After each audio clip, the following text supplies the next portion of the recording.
Now let's turn our attention to West Asia. Israel's war is entering its third month and the attacks are still on. Israel does not have a deadline to end the conflict. It wants to fight till the Hamas is eliminated.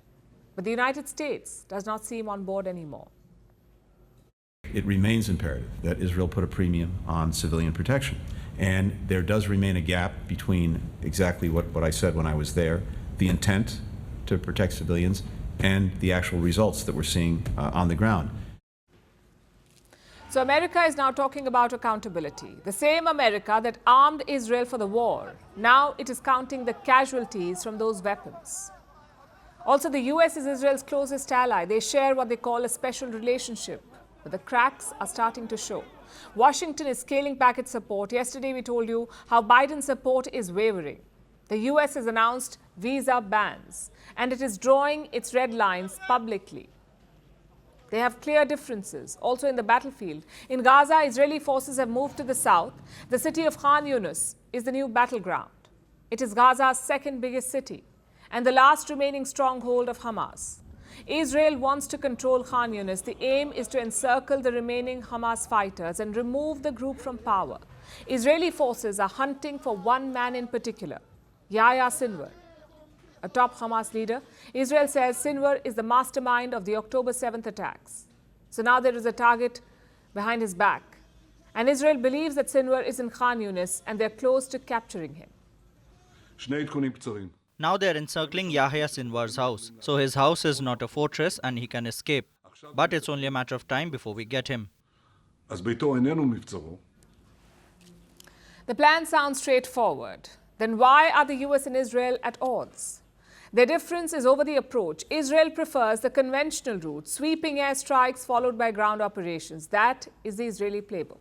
It is effective, but it also leads to a high number of civilian deaths. That's how Israeli forces fought in the north. But now the Americans do not want a repeat in the south. The United States is doing to address that very situation is, number one, making clear to Israel that we do not want to see this campaign conducted in the south the way it has been conducted in the north. The brief from Washington is clear. The US wants Israel to save civilian lives, which means adopting a different game plan, cutting back on the airstrikes and sticking to targeted operations on the ground. But is Israel prepared to give in to these demands? Unlikely. Then they have some other points of friction, like how much aid should be allowed into Gaza and whether there should be another ceasefire. Yesterday, Joe Biden spoke to Netanyahu again. He repeated what Blinken had said earlier, but he wasn't able to move the needle. Bombs are still falling all over Gaza, so the US has changed tack, hardened its tone, and made its complaints public. But make no mistake, this does not stem out of kindness or concerns over human rights. This is about cold strategic calculations in America. Joe Biden is going into a tough election next year. Support for Israel is hurting his numbers. First, he faced internal dissent from diplomats in the State Department. They were against the decision to support Israel.